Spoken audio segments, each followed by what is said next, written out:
Pues estamos en esta serie que es hermosísima y de todas las series ha sido la más práctica, porque así nos habla muchas veces Santiago directamente de la teoría a la práctica. Y la serie es de cómo edificar su vida con la palabra de Dios. Y hemos visto por qué necesitamos la palabra de Dios. Escuche la palabra de Dios. Estudie la palabra de Dios. La semana pasada medite en la palabra de Dios. Y hoy, basado en Santiago, abra su Biblia por favor. Santiago capítulo 1, versos 19 al 27. Y vamos a ver, obedece la palabra de Dios. Miren, la práctica es la acción que se desarrolla al aplicar ciertos conocimientos. El talento no es suficiente si no está acompañado por la práctica. Es muy prevalente y doloroso hoy en día el ver gente joven que se educa, se esfuerza, llegan a titularse y después no pueden desempeñar un cargo porque no les enseñaron nada de práctica, no hay nada de empírico ahí. Entonces,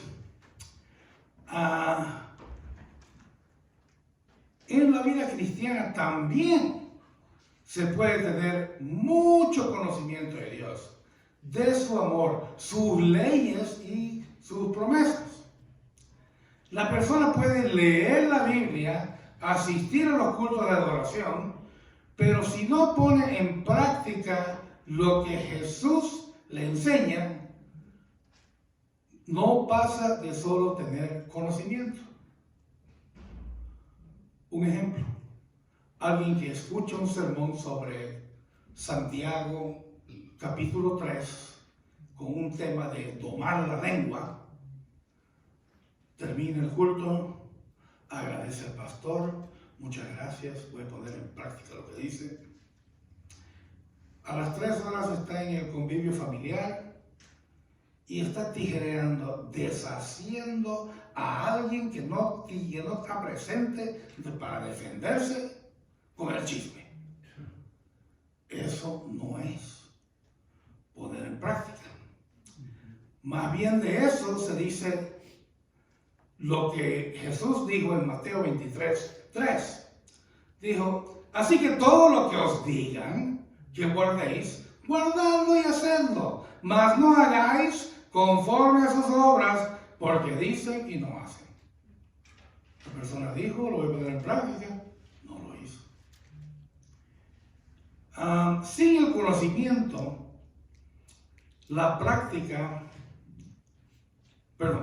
el conocimiento y la práctica son inseparables. Inseparables. Sin la práctica no hay, escúchenme, sin la práctica no hay ningún beneficio de leer la Biblia. Tírela. Ningún beneficio si no está practicándola. Santiago observó que los judíos en el exilio, ellos equipararon la palabra recibida con cómo ellos vivían sus vidas. ¿Ya? Y entonces les envió en esta carta, él se identifica como siervo, como esclavo. ¿Ya? Se identifica como esclavo de Dios y de Jesucristo. Y como esclavo debía obediencia absoluta a su amo. Absoluta humildad, no tenía privilegios, sino deberes. Absoluta lealtad significa no tener ningún interés personal. Todo lo que hace es para Dios. su amo. El propósito del autor de Santiago era hacer de que los judíos que estaban en el exilio, aprendiendo, que ellos se identificaran con el ser esclavo de Jesucristo. ¿Ya? Porque como decía el boletín hoy día en la lectura, la gente puede considerarse pura según su propia opinión, pero el Señor examina sus intenciones. Entonces mostramos el valor de la palabra de Dios cuando la practicamos. Ahí es cuando lo mostramos. Y esa es la idea central de hoy. Y le pedimos al Señor que nos permita, que nos abra las mentes y los corazones para poner en práctica esta idea central. Veamos ahora Santiago capítulo 1. Veamos los primeros 3 versos que íbamos a leer, de 19 al 21. Santiago 1, 19 al 21. Dice: por esto, mis amados hermanos, todo hombre sea pronto para oír, tardo para hablar, tardo para airarse, porque la ira del hombre no obra la justicia de Dios. Por lo cual, desechando toda inmundicia y abundancia de malicia, recibid con mansedumbre la palabra implantada, la cual puede salvar vuestras almas. Al inicio de su carta, Santiago se dirige a las 12 tribus que están en la dispersión, afuera de Israel. Están en el mundo, están en todo el Imperio Romano. Y les exhorta a tener paciencia en las pruebas, buscar la sabiduría de Dios, orar con fe, sin dudar nada, ser de humilde condición, resistir la tentación y ser nacidos por la palabra de verdad. En el verso 19, con mucho cariño, Santiago se dirige a su audiencia. Ellos vivían como extranjeros en muchas naciones. No los trataban bien porque mantenían su cultura y religión. Parece familiar hoy en día, ¿no? Muchas veces no los tratan bien a uno porque uno está manteniendo su cultura. Aún en estas circunstancias, Dios los prosperaba en sus negocios. Y eso motivaba la envidia de los ciudadanos de la nación.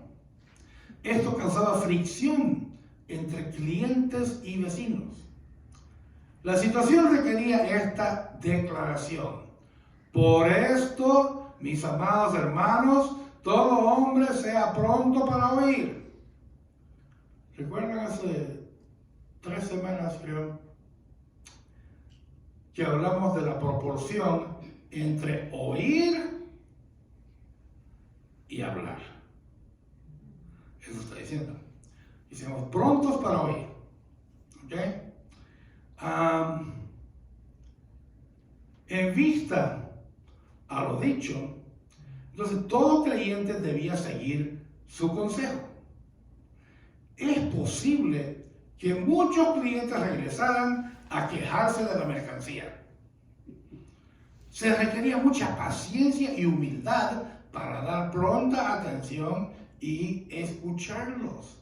Las respuestas a las quejas requerían la evaluación de la situación. Darles una respuesta que fuera satisfactoria para ambas partes. Como cristianos, nuestro comportamiento refleja si tenemos a Cristo. El consejo es ser tardo para airarse. airarse no resuelve nada. La humildad produce mejores resultados. Jesús nos ordena: llevad mi yugo sobre vosotros y aprended de mí, que soy manso y humilde de corazón. Mateo 11:29.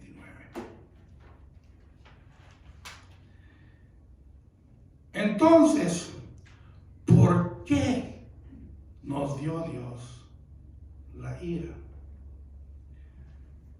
Para despertarnos a la acción. Entonces, quiere decir que nos damos cuenta de algo que está sumamente malo y entonces genera una indignación justa. Pero ahora que ya nos dimos cuenta, hay que bajarle la velocidad y tratarlo todo sin ira, porque la ira nada va a resolver. Tratarlo todo sin violencia. La violencia nada va a resolver. Pero el Señor sí nos dio la ira, pero es para despertarnos a la acción.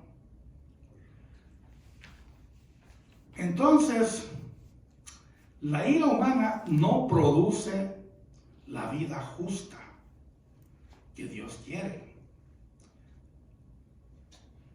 La ira está en contra de los mandatos de Dios.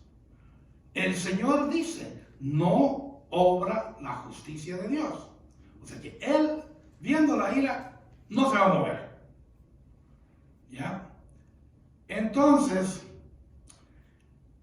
cuando se genera esto, la persona airada insulta, creando una reacción negativa en el ofendido, el cual, el ofendido, a su vez, responde con más insultos. En situaciones críticas puede terminar en pelea. Pero si no, el airado entonces ahora vomita un torrente de insultos. ¿Ya? Ofende diciendo cosas personales horribles de la otra persona. Explota y saca en cara todos los trapos sucios del ofensor. Y al final, el airado deja un mal testimonio como cristiano. No dejó más. Nadie va a decir: tenía razón. No, dejó un mal testimonio. Hay que deshacerse de todo lo que sea inmundicie, dice el verso 21, y malicia. Estas palabras significan inclinación a lo malo, que es lo opuesto a la virtud. Deshacernos es la palabra operativa. En nuestros hogares nos cuesta deshacernos, a ver si con este sello que va a haber, nos deshacemos de muchas cosas innecesarias que les pueden servir a otros. Pero nos cuesta muchas veces deshacernos de las cosas, ¿ya? Pero tenemos que deshacernos de toda la inmundicia. Y una vez nos deshacemos de toda la inmundicia, lo reemplazamos con algo bueno. Lo sustituimos. Obedecer la palabra implantada. Otra versión dice injertada, la cual tiene el poder para salvar nuestras almas.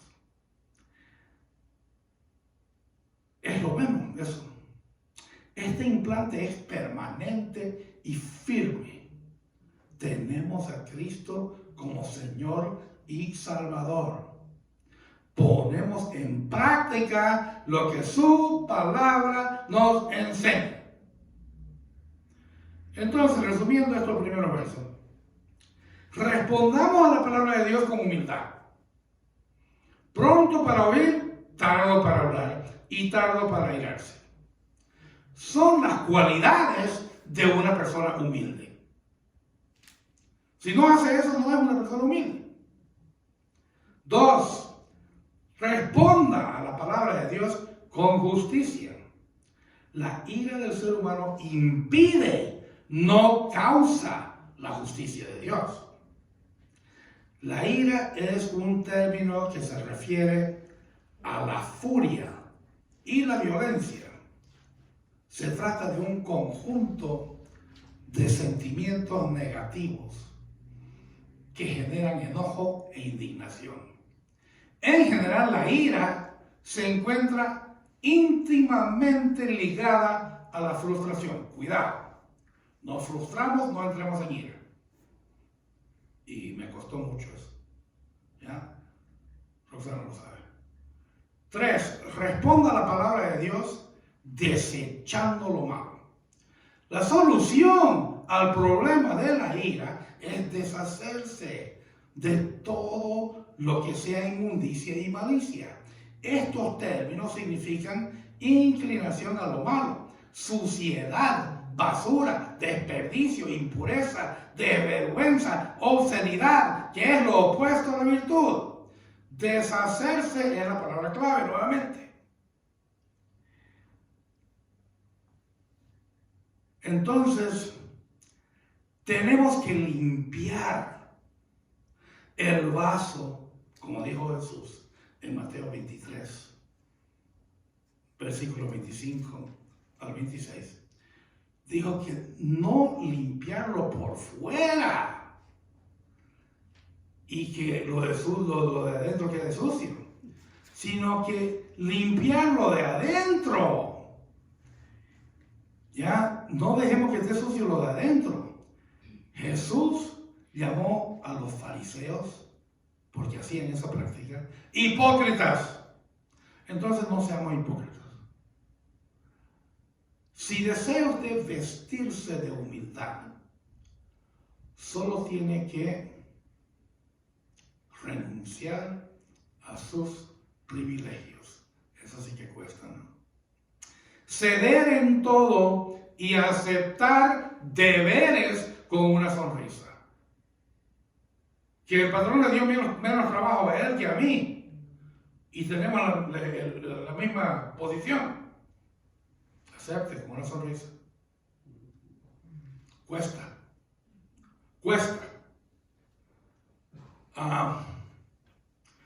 Versos 22 al 25. Santiago capítulo 1, versos 22 al 25. Pero sed hacedores de la palabra y no tan solamente oidores, engañándoos a vosotros mismos. Porque si alguno es oidor de la palabra, pero no hacedor de ella, este es semejante al hombre que considera en un espejo su rostro natural. ¿Ya? Porque él se considera a sí mismo y se va, y luego olvida cómo era.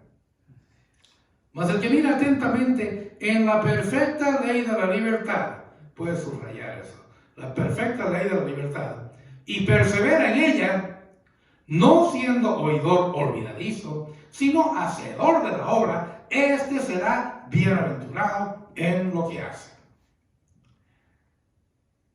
La Biblia es varios libros de instrucciones para un estilo de vida único, que al mundo le parece raro, pero es mejor que el estilo de vida del mundo. ¿Ya? Su valor y verdad dependen, sí, de practicar los principios establecidos. No es un libro para decorar un librero, o para citar versos de la Biblia y pasar por conocedor, o para ocuparlos en un día de ayuno, o en la reunión de oración, o en el mismo estudio bíblico. Porque nada de eso lo hace a uno hacedor de la palabra. ¿Ya? Nada de eso lo hace hacedor de la palabra. Todo es preparación para cuando le toque actuar y obrar como lo haría Jesús. Todo es la preparación. Llegó el momento. Ok, ahora opero como Jesús.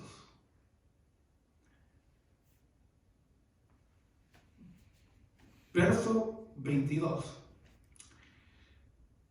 Los judíos cristianos esparcidos por todo el Imperio Romano, tenían la palabra de Dios implantada en sus mentes y corazones.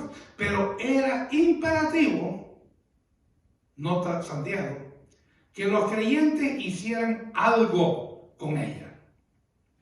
Es decir, que la pusieran en acción para obtener resultados.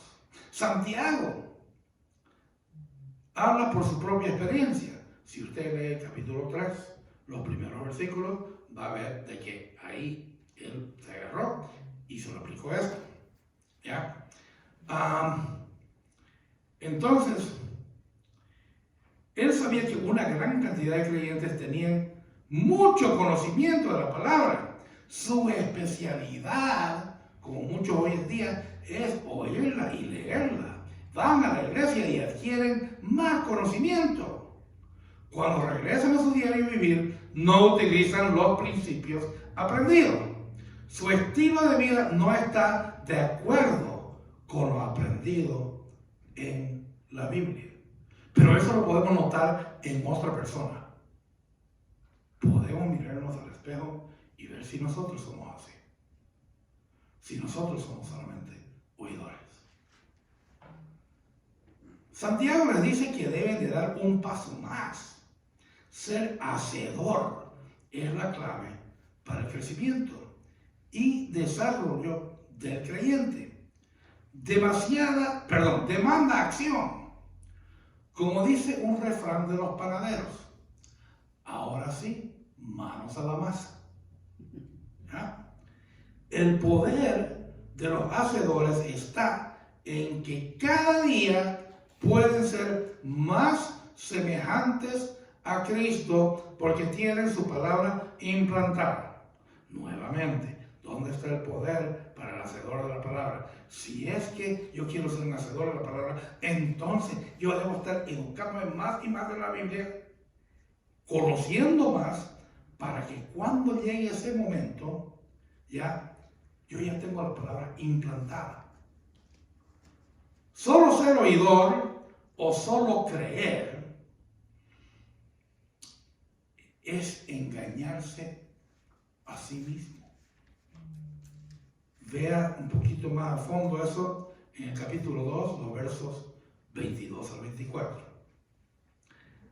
Ahora vamos a los versos 23 y 24 del mismo capítulo 1. Capítulo 1, versos 23 y 24. ¿Qué nos dice?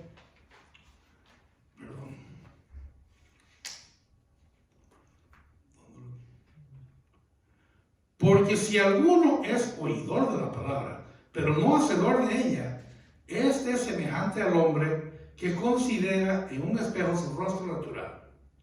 Porque él se considera a sí mismo y se va, y luego olvida cómo era. Entonces, esos son los versos 23 y 24. Santiago quiere ilustrar negativamente al oidor que no practica lo que oye. Usa una analogía para ilustrar la situación. El que es oidor y no hacedor es semejante al que se mira en un espejo. Pero le está hablando al que se miraba en un espejo hace 2000 años. El espejo no era tan claro como los tenemos hoy día. El espejo era un pedazo de metal súper pulido hasta más que puedan, pero aún así no era algo perfecto. Entonces ya se está mirando en algo imperfecto. Para comenzar, se analiza y luego se va, greñudo con las lagañas y todo, a las rutinas diarias de la vida. Involucrado en sus quehaceres se olvida de cómo era. Entonces, vemos entonces que la palabra de Dios proclamada nos revela lo que la persona realmente es y lo que debe hacer para presentarse delante de Dios. Verso 25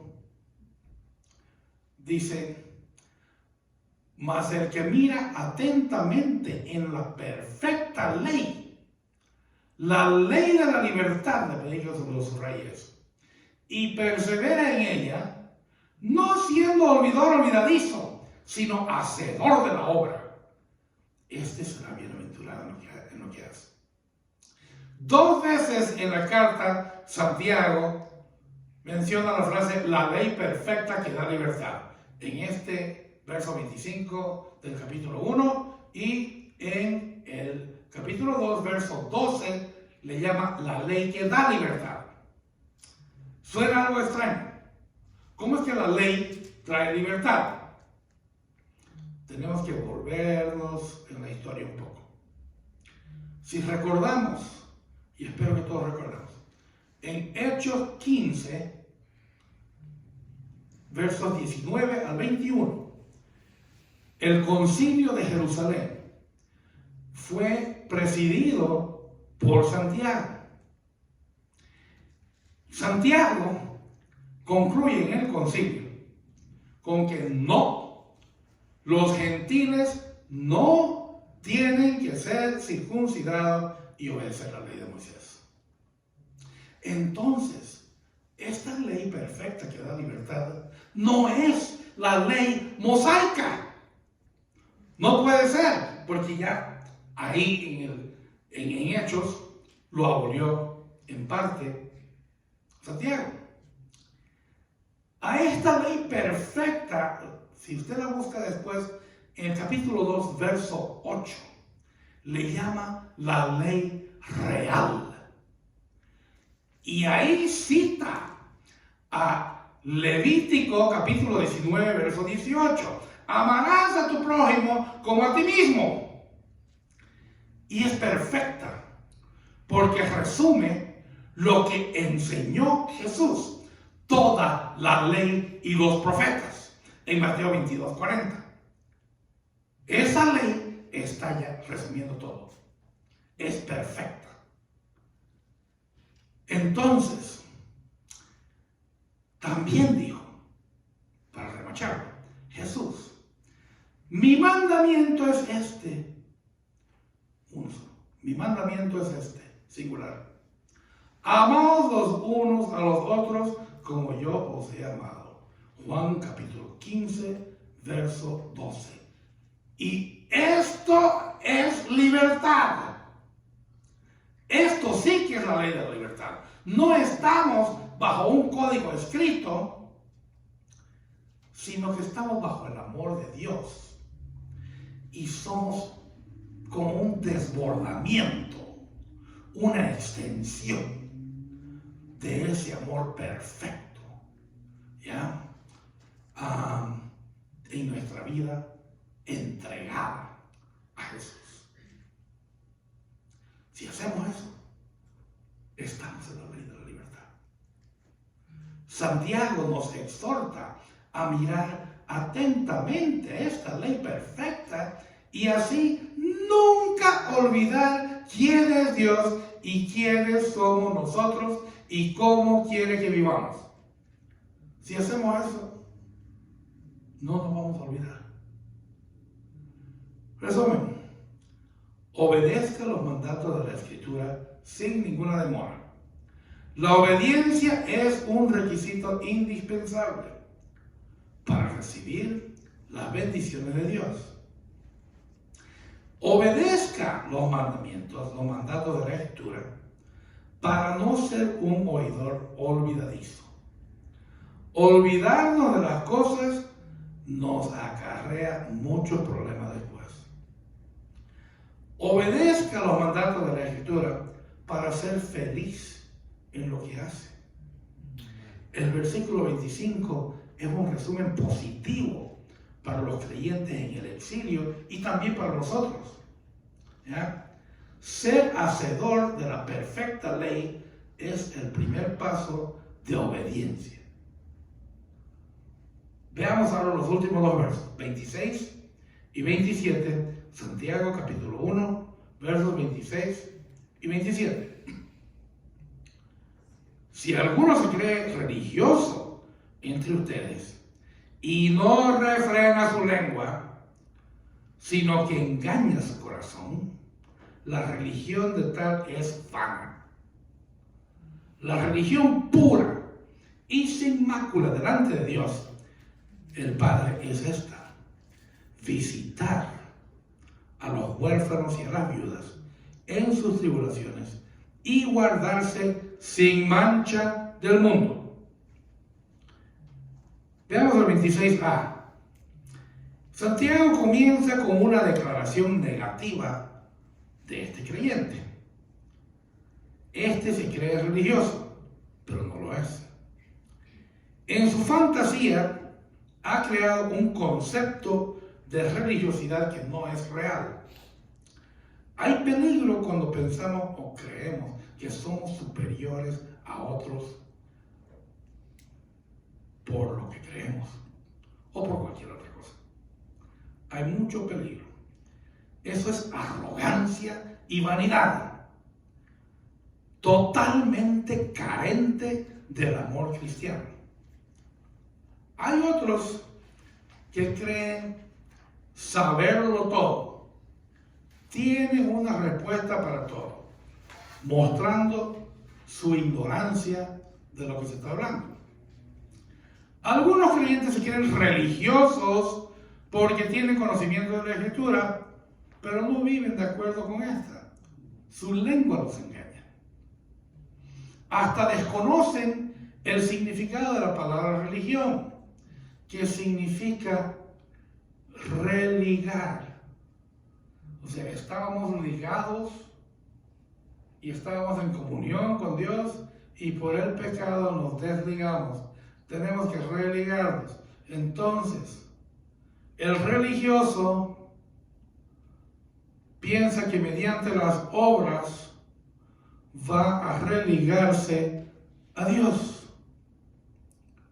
El cristiano reconoce que todas estas obras, ya sea bicicletear en camisa blanca por 2 años, o dedicar un día entero al Señor cada semana vendiendo revistas, o ir a confesión semanalmente y rezar los 500 Ave Marías y 50 Padres Nuestros, y si fuera poco, un credo y un acta de contrición. Pero aún así dicen que nada de eso le sirve de nada si está en pecado mortal. Todo eso son obras. El ser cristiano es aceptar que nada de eso sirve. ¿Ya?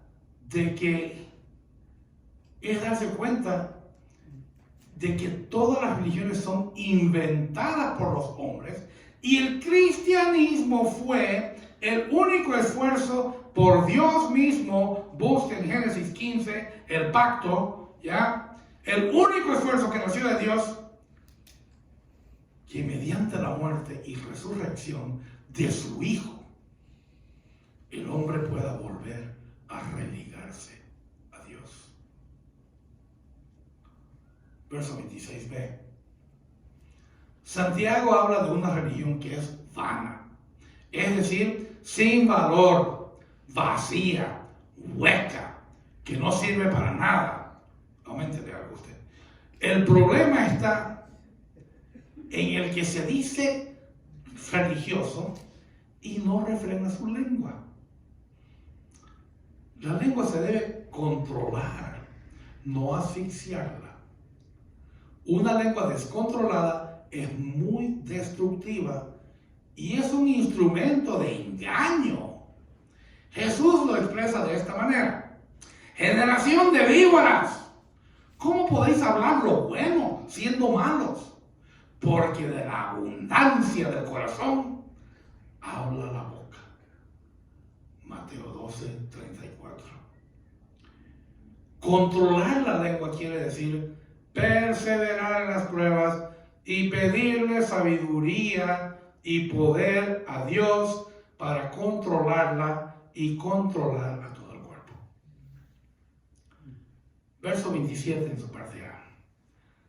Sin embargo, a mí me parece curioso de que Santiago selecciona el cuidado de los huérfanos y de las viudas como una de las pruebas de la religión verdadera.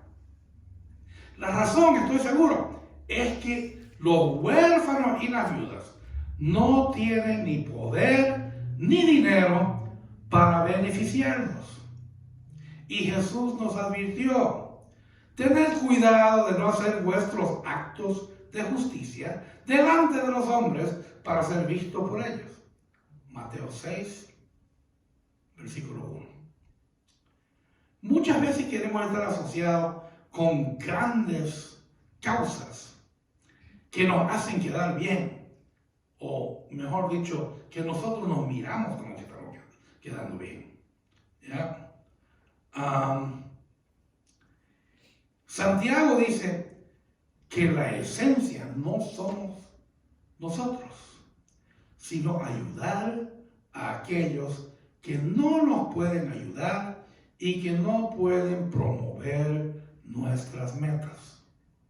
Por lo tanto, cuando nos ocupamos de sus necesidades, de ellos, es un acto verdaderamente desinteresado y seguramente volvemos a la ley real motivado por el amor. Considera alguien que cuidar de los necesitados no está a su nivel. Puede estar en peligro de ser egoísta y tacaño. Porque en la Biblia vemos que Dios una y otra vez, no me voy a ocupar de dar todos los versos que dice, una y otra vez el Señor se preocupa por los pobres. Nos preocupamos de ayudar a aquel que está sosteniendo un cartel que dice trabajo por comida. Muchos lo ignoran, pero hay algunos que hasta se aprovechan de ellos. He conocido de alguien que se lo llevaron de Long Beach hasta Lancaster, hizo un trabajo allá y se lo trajeron hasta acá, solo le dieron la comida y nunca le compensaron. Ya, se aprovechan. ¿Preferiría usted ser tomado por un mendigo unas cuantas veces? Sí, unas cuantas veces que nos toman. Pero permanecemos generosos en nuestro corazón. O más nos preocupa protegernos de ser engañados y terminar con un corazón tacaño y sin amor. Volvemos a Deuteronomio 10:18, que también habla de una tercera, de un tercer grupo, que dice que hace justicia al huérfano y a la viuda, que ama también al extranjero, dándole pan y vestido. Hoy en día, ¿quién es el extranjero? El forastero. Ese es muchas veces el inmigrante indocumentado.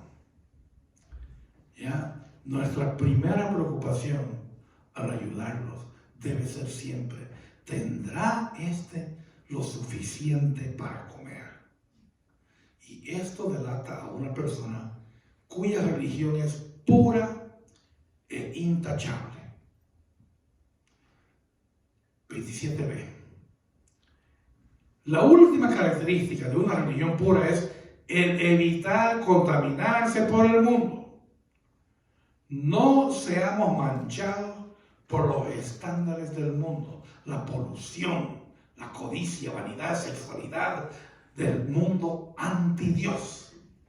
El carácter, dijo alguien, es lo que hacemos cuando nadie está mirando.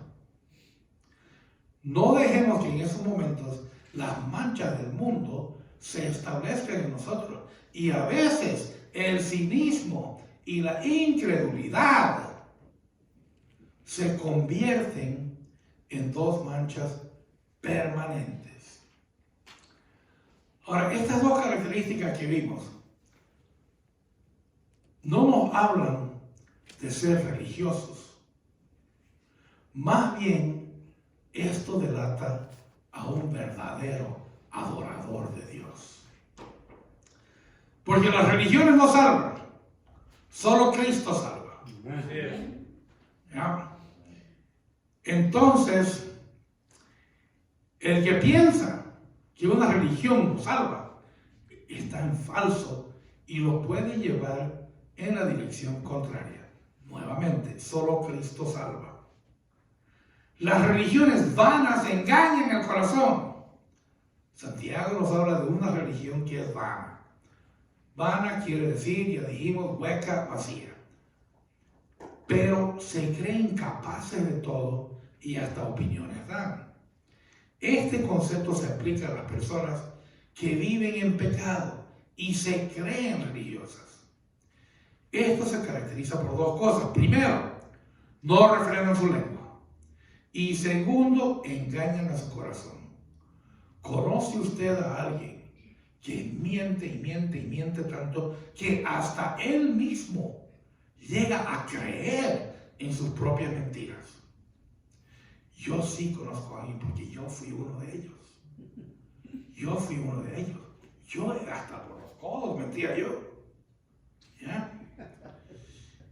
La religión pura que vimos pone los principios cristianos en práctica.